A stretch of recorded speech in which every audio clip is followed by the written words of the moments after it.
everybody. Thanks for being with me. I'm Elysabeth Alfano, and it's the Plant-Based Business Hour. So as we know, if we want a safe and secure future, we need a safe and secure food supply.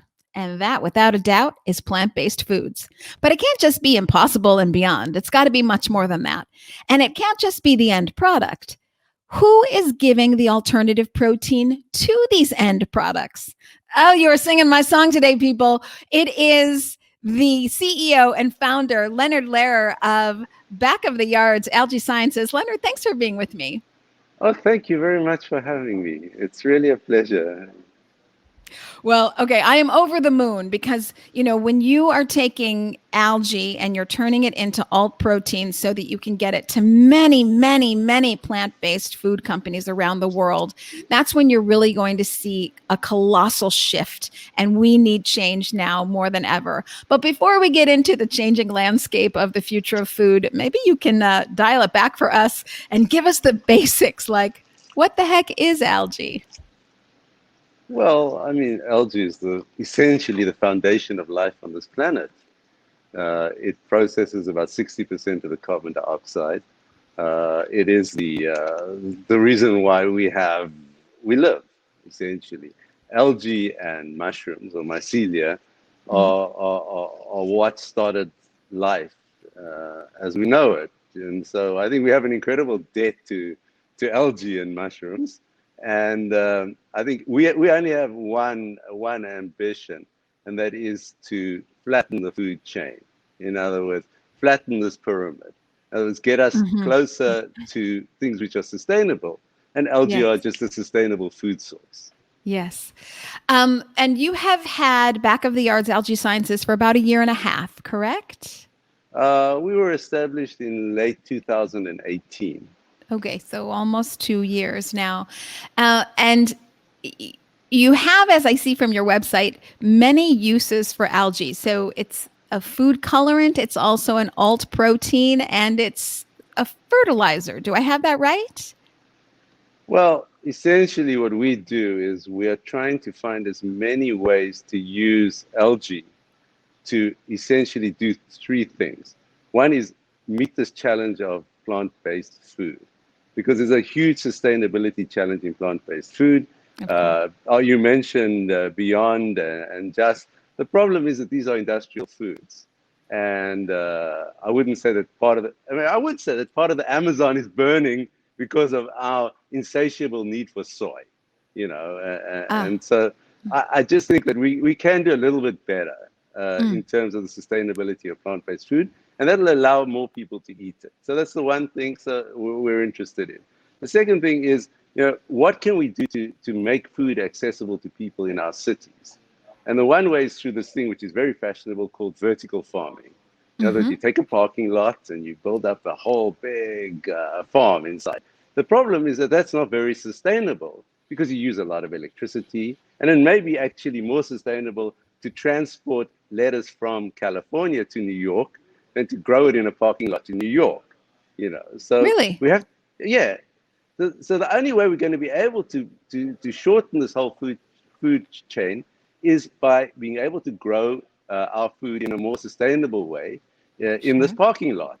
So what we have developed is a biostimulant. In other words, a way of doping naturally lettuce and other greens so that they grow faster, they keep longer, they taste better. The nutritional value is similar to that of stuff which is grown in the ground. All natural, all organic. So that's another way of using algae. And the third area, which is the love of my life and my passion, is a thing called cellular agriculture, which is cell-based meat, etc. The idea is instead of killing a cow, you grow cow cells in the laboratory or in a factory. The problem is nobody's been able to grow it in a factory yet, because if we could grow it in a factory, we wouldn't have to kill cows. We wouldn't have to catch fish and deplete our oceans. So what we're really working on is this whole idea of being able to use algae to make all these processes, the fundamental processes of food and nutrition, really industrializable. In other words, making sustainability industrial. And we're doing it here in Chicago in the back of the yards. And I know you've got something to say about the back of the yards. I do. I want to talk about my hometown, Chicago. But before I do that, I just want to make sure I understand what you're saying, because you're kind of unpacking a lot here. When you say that you're using algae as a stimulus for these processes, are you saying that algae is the food that the cellular agriculture lives on, or it is a stimulus for helping the process itself? Both. Both. Okay. Yes. I don't want to go into a long scientific discussion, but when you look at, people say that, if we could grow our meat in a factory, we'd be using 80% less water. We'd be polluting less. All those calculations are based on using algae to feed the animal cells, but no one's been able to do that. Okay, yes, and what we're trying to do is we're actually trying to do that. We're trying to turn what is a theoretical construct of being able to do industrial food. And we're going to show you that, because we're going to visit our labs and you're going to see how difficult it is to do it, but we try. Okay, so we are going to go on a tour here, people. Let me just tell you, when you're seeing this tour, he mentioned it before.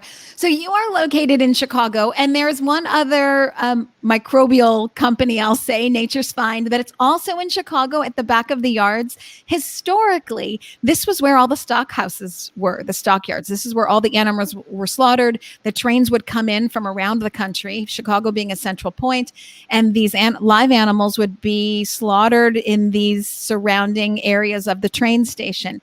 So here now, instead of slaughterhouses in this area in Chicago called Back of the Yards, we have Algae Sciences, which basically is the alt protein we have been dreaming of. Because like you say that cellular agriculture is really where your passion and love is. If we can find the solution to really taking it to a large scale. And no one really has been able to do that yet. Blue Nalu, I'm sure you know them. They're working on it. They say they're going to have some cellular fish out in about a year, give or take. But really, everyone's struggling with this, and it is the ultimate answer. So if we can find this food or stimulus that helps the cells grow in a factory setting, you would not only feed the world in a way that we can't today, that you physically can't with animals today. It's actually not mathematically possible, considering the 10 billion people in the world that we're going to have in 2050. But you would also do animals and the environment a world of good. So all of this to give you background of where this is actually taking place. So this monumental change happening right where the stockyards were. Okay, so maybe we should see how you grow that algae. Can I just say something about, just comment on what you said? Yes, did I get it wrong? No, not at all. Because, not at all. I mean, it's very commendable, because you're the first person I've spoken to who's actually has a grounding in the history of Chicago and Chicago food. The interesting thing was we're in a building which was one of the largest pork processing plants in the world. Okay. In other words, in this very building, literally from 1920, for almost 100 years, millions upon millions upon millions of pigs were slaughtered and right in this building, okay, and decapitated and disemboweled. And we even have a little museum in the building which shows the history of this. What's very interesting is, okay, on the one hand, Chicago was the place where modern food was invented. I'm talking about industrial food. I'm talking about processed meat. It was the place which fueled the sausage and the armies of the world, where, the First World War, Second World War, etc. What's very interesting is in this tremendously cruel environment, okay, where literally hundreds of millions of animals are being slaughtered, it was also the center of food innovation. This is where canning was invented. This is where cold storage was invented, all these things. So in a sense, what I feel we're doing is, when we're growing pork in our lab, which we do sometimes, pork cells, okay, biopsied from a pig, and the pig went on its merry way, and didn't die. I feel that in a sense, Thomas from Nature's Find and myself, we're essentially continuing a legacy which is now almost 200 years old, of where of the food innovation which occurred in this part of the stockyards in the back of the yards of Chicago. And I feel we're doing it like in a way which is, we shouldn't be killing animals. We shouldn't Right. be, it's not good for humanity. Okay, Mm. if we're going to advance as humans, we shouldn't be doing it. And we feel that, okay, we're here where all these animals are killed, and we're busy trying to grow meat without killing animals. It's beautiful. Right in the place where it was really the epicenter for killing animals. It's just a wonderful full circle story. But I will take your full circle story and I will up the ante and say that historically, Chicago is also the place where the Vegetarian Society started. It came in 1893 with the Chicago World's Fair. It came over from England and they had their booth, and it was the first proposition of the Vegetarian Society in the United States. And it happened in Chicago in 1893. And I'll further that by saying Chicago is the headquarters for the International Vegan Museum. It is the only vegan museum in the world, and it's headquartered in Chicago. So we maybe we're the meatpacking industry of the nation, but we also have our history in vegetarianism. So it's quite cool. Oh wow, I really I didn't know. know that. It's cool. Yes, I'll take you to the vegan museum. I'm on the advisory board when COVID's over. And when COVID is over, I intend to get this tour that we're getting right now, everybody. I intend to get it in person. So let's see how you go and grow the alt protein of our dreams. Okay, excellent. What I'm going to do is I'm just going to shift the camera around so that you can get this. All right, and while you feast your eyes on some algae growing, I'll call Katie. Katie will operate the camera, and we've And can done you a still little hear tour. me? Leonard, you can still hear me? I can hear you fine. Can you hear me? I can. And I'm just thinking I would love a little bit of Science 101 here. So algae grows in damp places or water or under rocks, etc. So I see you have lots of water there. Are you fermenting anything, or you're just strictly growing it? This is an experimental lab. In other words, we don't grow enough algae here for production, and our production is we do that in Utah, where we do large-scale production. So what you see here is the way that algae grow. Algae grow in water, in ponds. Okay, so what we have here is very sophisticated ponds, and these are different kinds of algae, and we're growing them for a very specific reason, and I'll explain to you in a minute. But if we Cool. come over here, what I want to show you is this is a tubular bioreactor. In other words, these are long glass tubes in which we're growing algae. Isn't that cool? It's so cool. So the algae's inside the tube? Yes, and then they're getting light, and then they move. They move around and around and around, and eventually we harvest them, and that's fresh spirulina. And fresh spirulina tastes really good. Okay, but the problem is because we're in Chicago, people aren't that interested in fresh spirulina. So if you come to Chicago, just knock on my door and I'll give you some fresh spirulina. Okay, I would like fresh spirulina. I, for one, would like that.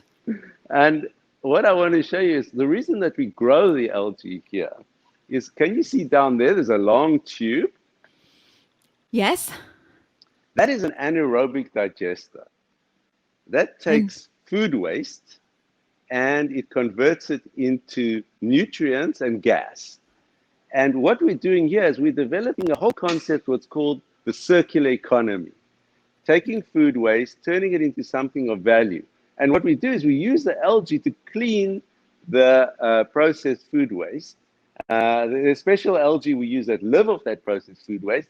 And then once that food waste has been cleaned, we can then use it, for example, to feed cells for cellular agriculture. This is very cutting edge research, which we're doing with the State University of Arizona. And it involves a lot of technology. And our view is that, we can use technology for sustainability. For example, there you can see we have big membrane filtration units. And down there at the end, you can see there's a big, long thing, which is a special dryer. So we can dry our algae extracts. So let's go along and look at some other stuff. You can see what we're actually working on today is Katie and myself and everyone, we're busy working on a new recipe to make an ingredient for vegan mayonnaise. for a Woo! supermarket chain in Europe, and we are basically making the extract, which is going to go into vegan mayonnaise. I suppose I have to taste it. Let's see.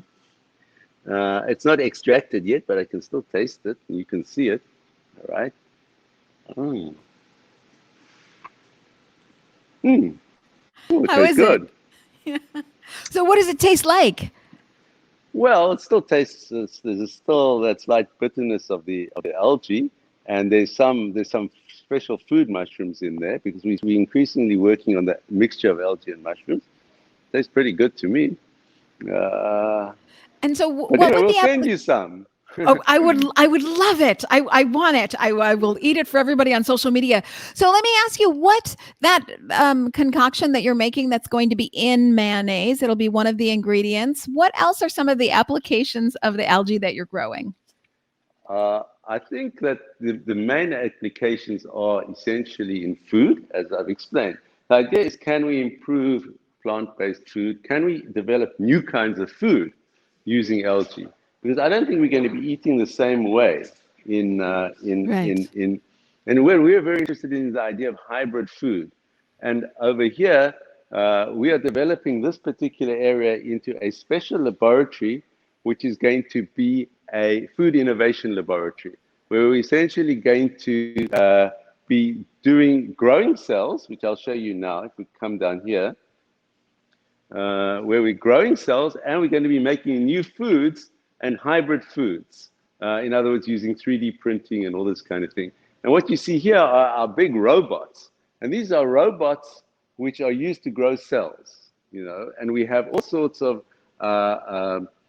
smaller bioreactors, fermenters that you can see over here.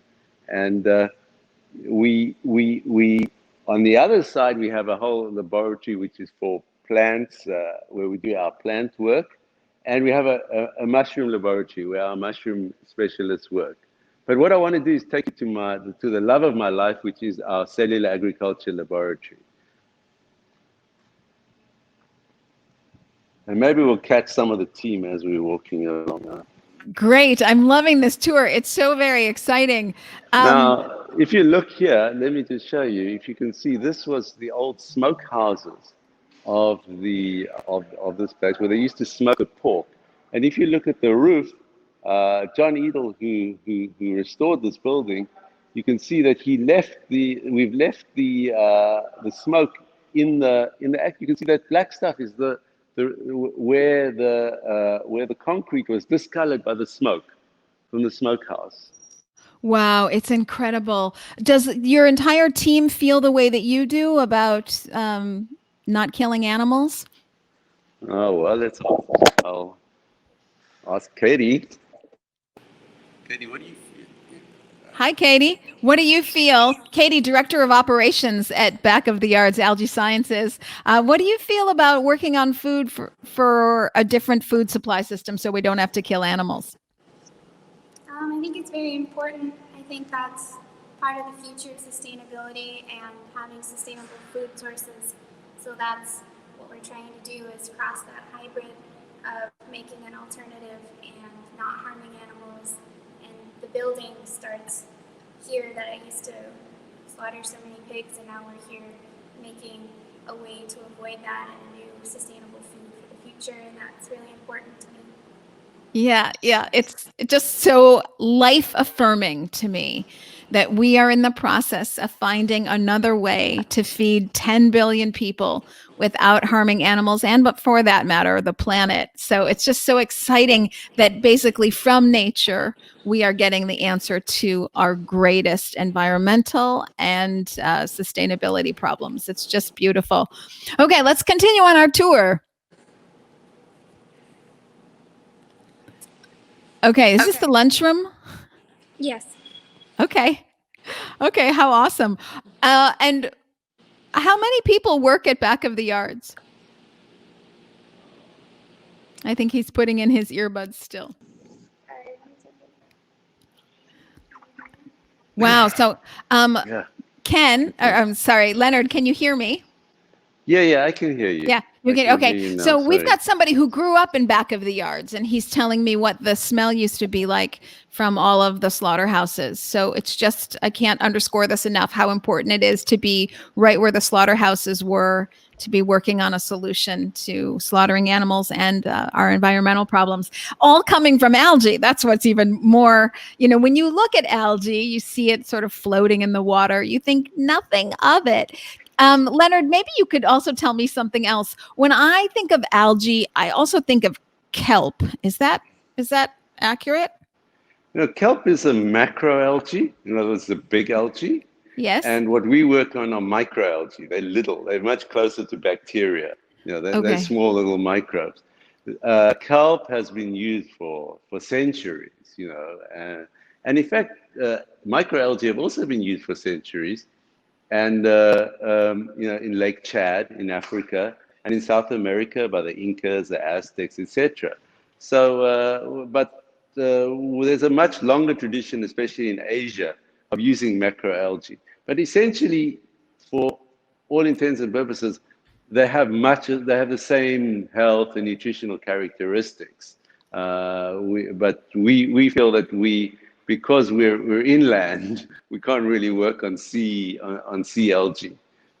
Yes, one of the things I think that is an asset to algae is it's high in protein. Isn't that right? Well, spirulina itself is 60% plus protein and very high So, quality protein, all the amino acids. And when we make our spirulina powders, which is a byproduct of our colorant, we even have the ability to increase the amount of protein. So wow. this makes it possible to add small amounts to plant-based meat and improves the taste, reduces the bitterness, and increases the protein levels. I asked you this a little bit before, but I'm wondering if you can describe the taste to me. Does it taste like the sea? Well, that's what we really want to avoid. In the case of microalgae, if spirulina tastes like the sea, it's off. It's Oh, slightly rotten. oh, noted. If you taste fresh spirulina, it has no taste. If Really? anything, it tastes like well, we're not supposed to use the word, but it tastes like butter, very very high quality butter. It So does. yes, Oh, and people do that. People spread it on on bread and this kind of thing when you can get it really fresh. Uh, so that's a low fat, high protein butter alternative. Absolutely. And what we do is we basically make a powder. We make the world's first powder that is essentially odorless, and that means you suddenly you have the opportunity to incorporate it into burgers and into plant-based meat products. What I want to do now is show you our Cellular Agriculture Lab, Okay. and this is where, as I said, our philosophy is we want to really bring the best in science towards making our food sustainable, cruelty-free. And so the way you do that is if you're going to do the best in science, you've got to invest in science and in scientists. And we have behind me Alex, our chief analytical chemist, who Hi. operates Alex always has very expensive toys, and he has a mass spectrometer and liquid chromatography and all sorts of things. Last time we had an interview, there was some technical error and Alex couldn't talk. So now I'm going to let Alex say something and you can ask Alex a question. Okay, great. I have lots of questions for Alex, actually. Oh, and I see a tech issue. Wait, oh no. Alex has frozen on the screen. Oh, now he's back. Okay. If you can hear me, Alex, let me know. I would like to ask you, can you hear me? Can you hear me? Oh, you can hear me. Okay. Well, can you answer back too? Can you get through the mask? I can't hear you. Yeah. So. Oh, yeah. Sure. Okay, great, thank you. Okay, thank you for doing that. I appreciate it. So I'm wondering, what does it do to the texture? If you have algae in, let's say, a plant-based burger, what does it do to the texture? Oh, that I don't know. That's not my expertise. Oh, that's not your expertise. Well, then why don't you give me your expertise? Because we can. What do you do all day? Tell me that. So I operate these instruments. One's an HPLC and the other one is called a mass spectrometer, it's short for. And basically it just tells you what you got in a complex sample, what's in it, and how much. So a lot of what I do is using chemical properties like density or hydrophobicity to develop an HPLC method. It separates the different analytes in a complex mixture using those chemical properties, and uses spectroscopy to tell you exactly how much to quantitate, how much of each analyte you have. And then it goes onto the mass spectrometer where it ionizes and kind of obliterates the molecule and uses the resulting charge to detect the molecular weight of that particular analyte. And using those two things, we're able to determine what we have in a complex mixture and exactly how much is in it. Okay, so I have a kind of a basic question for you. Given that you're analyzing the molecule and you're stressing it, maybe let's say, would you consider this a processed food? Oh, this isn't, anything that goes through my instruments is not part of the product. It's like taken out and pretty much destroyed. It's just for analytical purposes. It's not. So you're just analyzing the properties of it. Exactly. Okay, I gotcha. Okay, and this is the cellular agriculture part of back of the yards. Yes. So, I mean, Okay. essentially, I said, this is extremely complex and extremely expensive science.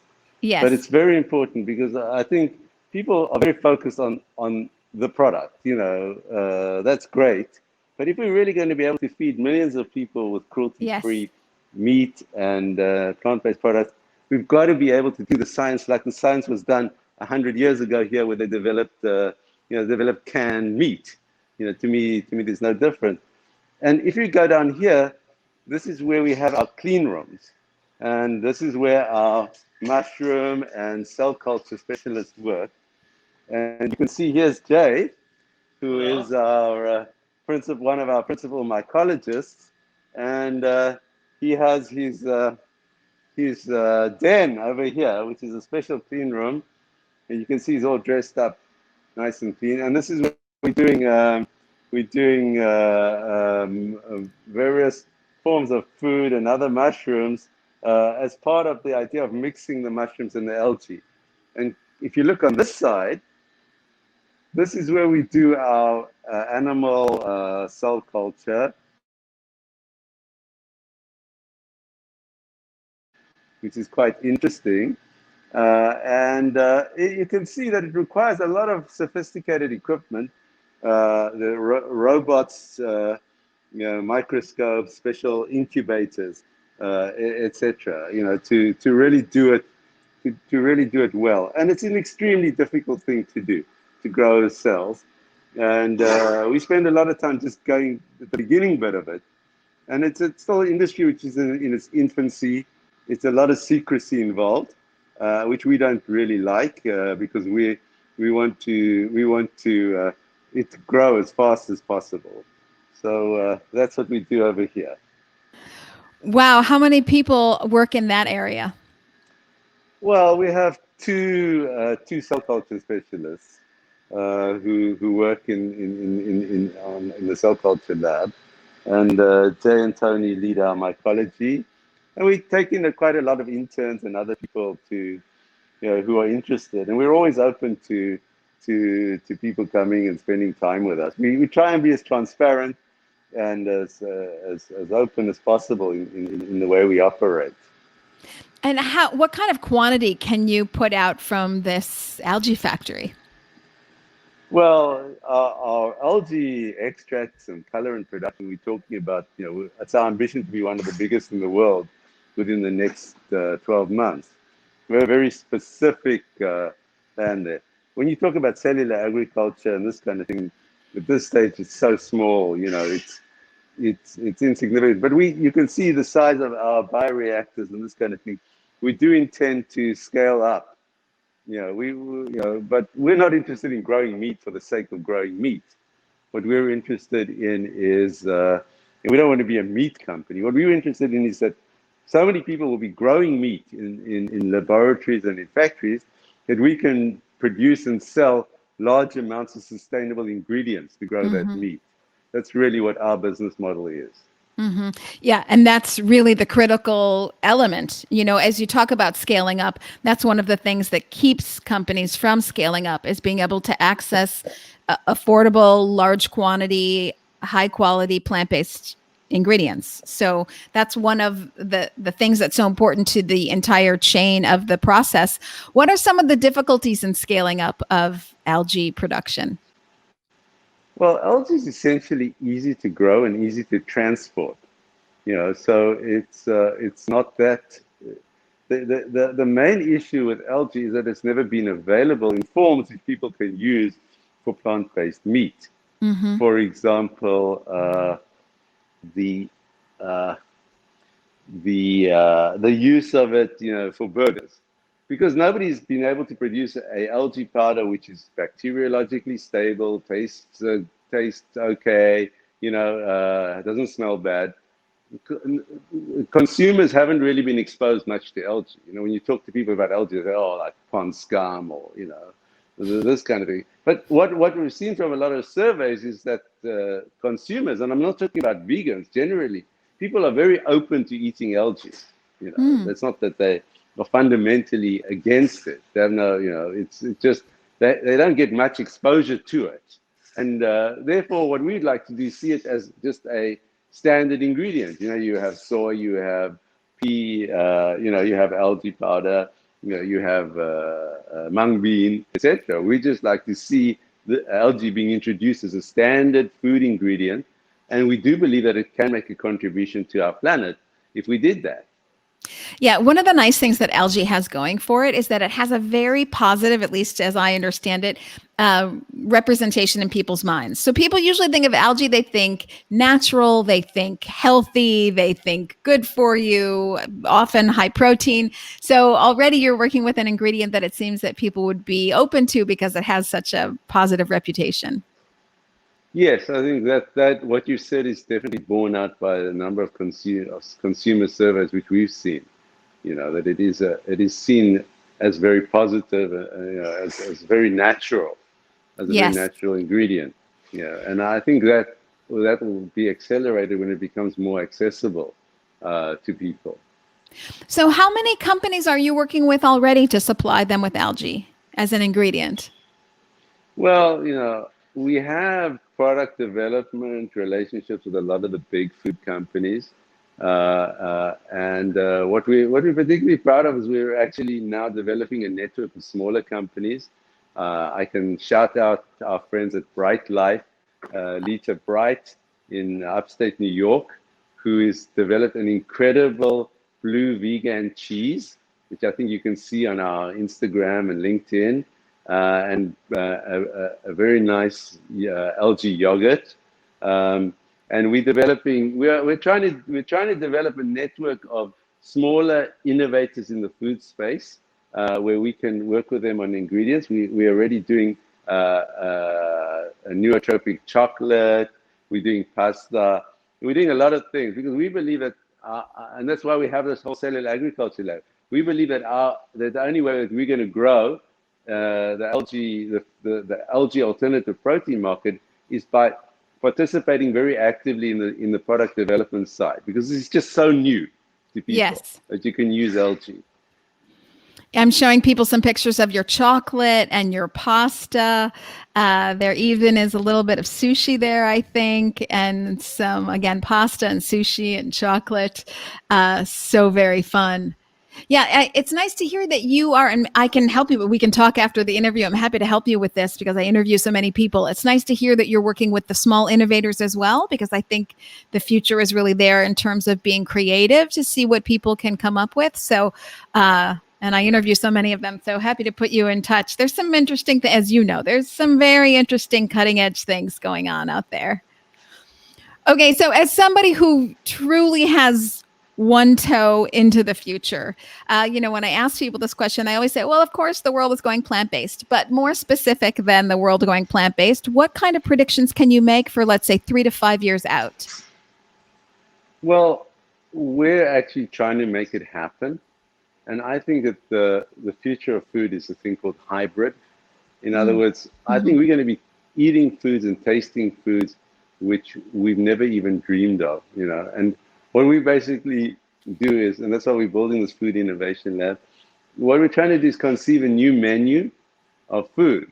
A new menu of food would be, for example, hybrid sushi, where we are growing the shrimp in the lab, so we never killed the shrimp, and we're growing it together with mushrooms and algae, and then we 3D printing that onto a sushi, and we're hoping to actually do that before the end of the year. In other words, we're very fascinated with this whole idea of, the future of food is not what people think it is. It isn't the plant-based burger. It's really new kinds of food, which are essentially much more sustainable and much more respectful of animals and our fellow living beings on this planet. And we have got so many ideas in that particular area, to try and make the future of food is hybrid. The future of food is circular.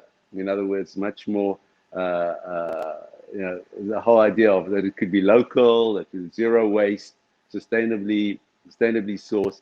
So the future of food is hybrid. The future of food is circular, and probably the future of food is cellular also. In other words, that we never ever have to kill another animal to get meat, seafood, or fish. We talk about that a lot on this show. It's a question. I'm not making it a statement. It's a question. Are plant-based burgers and things like this just a stepping stone to get to cellular? Because we're still maybe 5 to 10 years out from really nailing cellular, and certainly on any sort of scalability. So we've got a while there, and it seems like plant-based foods could be a transition spot. I'm not saying that they are, but they could be. Okay, so my next question for you, giving again that you have one toe really in the future, looking to the past, what do you wish you knew 10 years ago that you know now? Well, I'm a recent convert to sustainability and zero cruelty. I don't think maybe 4 or 5 years since I even knew what algae were. So. And I've come, the people who are converted to a thing are often more passionate than those people who've been in it for a long time. I don't think there's anything I would have wanted to know 10 years ago. I'm very happy with what we're doing. I think, in a sense, it's an accumulation of experiences that I and my team have had. Although my team are pretty young, but we seem to share the same vision. I don't have any thoughts about the past. I'm just too excited about what are we doing now. Yes. Yeah. Well, I'm always amazed when people say that they're 3D printing their food. I have yet to wrap my mind around how that works, certainly at any kind of scale and just in general. So you said that you're doing, because you are really growing algae there, but you're also trying out your algae in different food prototypes because you want to see how it can be used for your consumers. So how much do you actually 3D print your food? Well, the thing is, 3D printing or additive manufacturing is just a technology. It's a very easy thing to use, and we have one, and we do it. The big questions are, okay, what you going to print? How are you going to make it taste good?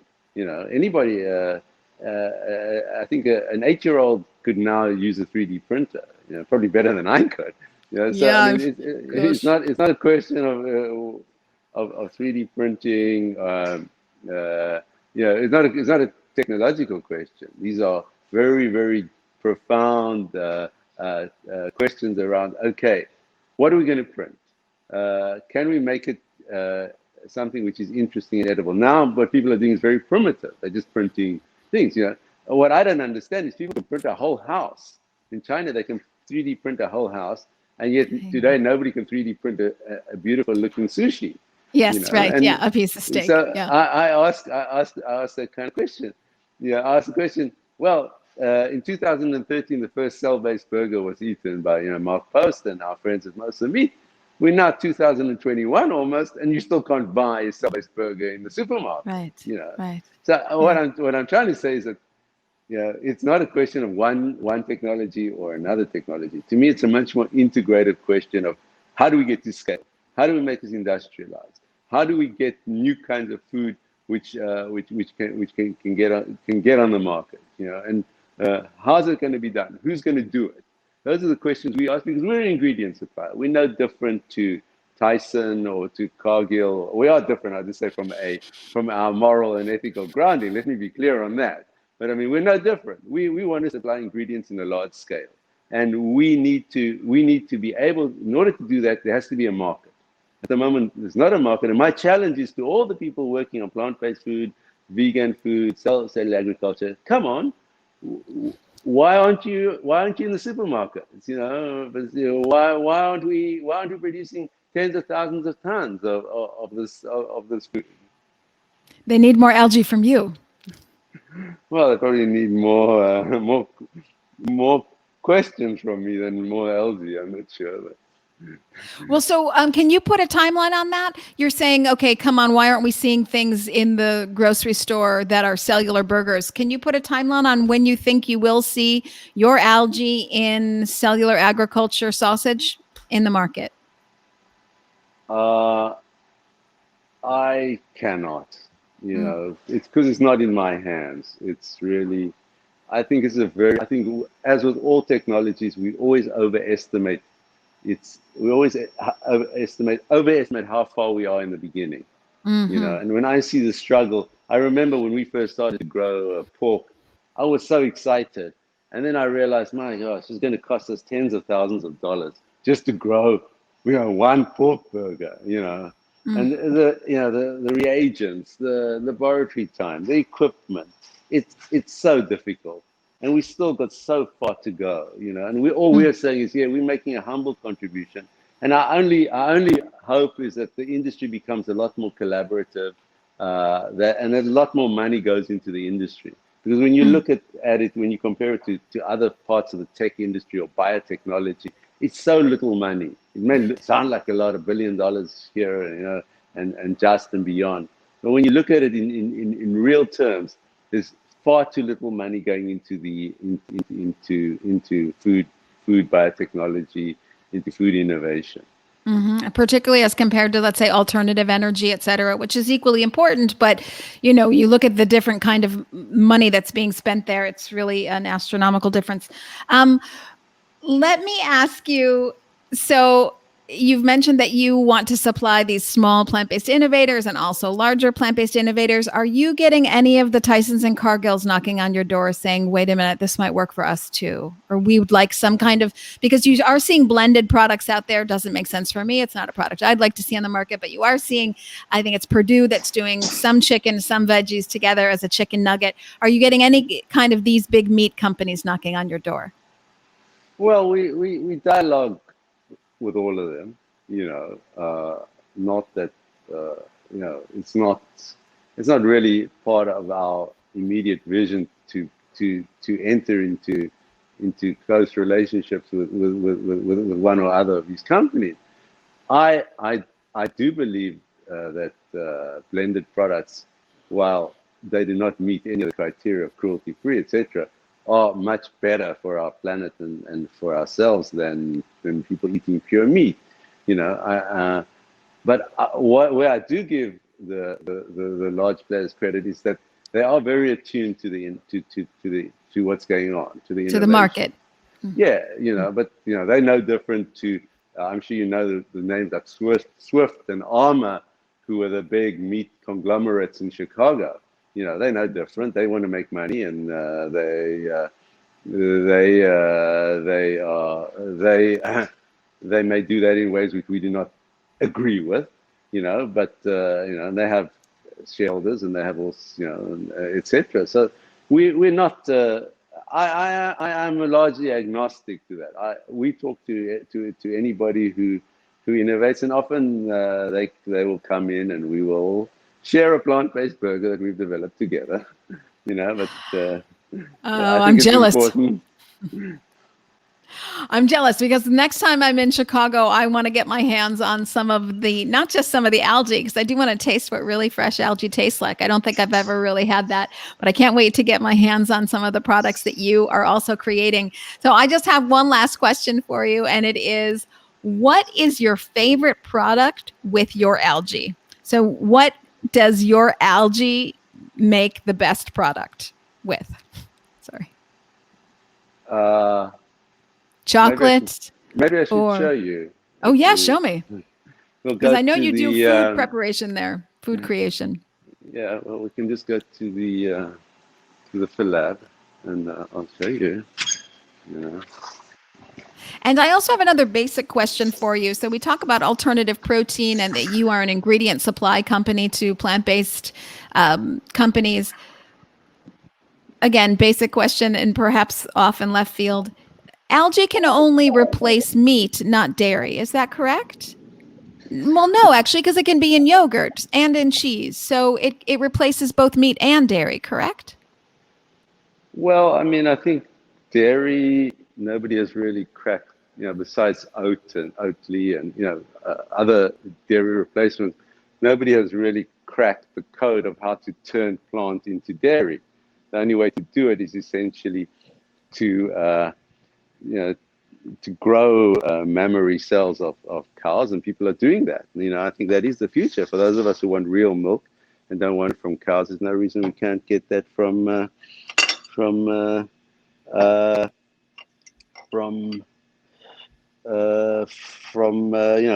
growing cells. But here I want to show you is like this is our one of our algal extracts. You can see that beautiful blue. Yes. And you asked me what my favorite product Yes. is. What do you make with that? That's your favorite. Here is a product which is made in this building. It's made by Kombucha, which is a sports kombucha producer, and they mix this algae extract with kombucha and CBD, and it's a sports recovery drink. And it's called kombucha and is available all over. And you can go to kombucha's website and get it. So that's a product. But my favorite product is undoubtedly this one over here. Which is the basis of organic Curacao. Have you ever heard of Curacao? Yes, I have. Yes, it's an alcohol, correct? Yeah, it's a blue alcohol which is generally made with synthetic dye, and we're the first people, probably in 100 years, to make organic Curacao. And if I'd known, I would have mixed you a drink, But I am coming over. Don't think I'm not. But essentially, you add gin and vodka to this mix, and this is unusual because it's got to sweeten it. We use a concentrate of kombucha, so we use all our technology in our lab. We're one of the only labs in the world where we concentrate kombucha. So we turn 100 liters of kombucha into 1 liter, and then we dry it and we make this particular product. I'll mix it with some water just to show you because. It's not 5 o'clock yet in Chicago, and we'll add the gin and vodka later when we're off. But, okay, there's going to be a part 2 to this interview, everybody. Oh, look at that! I love it. So I'll just show you, I'll just take it and do that. So essentially. That would be the basic mix. Oh, look, I happen to have some vodka here. How handy. Oh, well, wow, lucky what you. a surprise. Leonard. So everybody in the room is busy laughing at me, but okay. This is a ritual. You know what? I think I have some tonic water here. I think I have some tonic water in the fridge. Yeah. Wow. It's turned into cocktail hour here at Back of the Yards, Algae Sciences. So look at that. Blue Curacao, the world's only natural Curacao made from, I think I've got this right. I'm just getting the tonic water. This is turning into, you're always welcome to interview. Now we're having a party here. It's cocktail hour. Oh Oh my my gosh! Oh, I gosh. found an opener. Yes. Yes. Oh, good. I see how things roll at Back of the Yards, Algae Sciences. Well, now I'm adding the tonic. Oh, doesn't that Okay. look good? Tom says, no wonder you all look so happy because you've got these great drinks. It looks wonderful. I wish I were there. I'd be cheersing you. Look how great that is. Can you hold that up really to the camera, even closer? That's great. Look how blue it is. I just love it. It's such a gorgeous color, Oh, really. it's And like that, the California Ocean yeah, almost. doesn't it I though? wish we were Yeah. at the ocean. Oh gosh. Well, we'll have to do that on our next interview. Well, I think that's.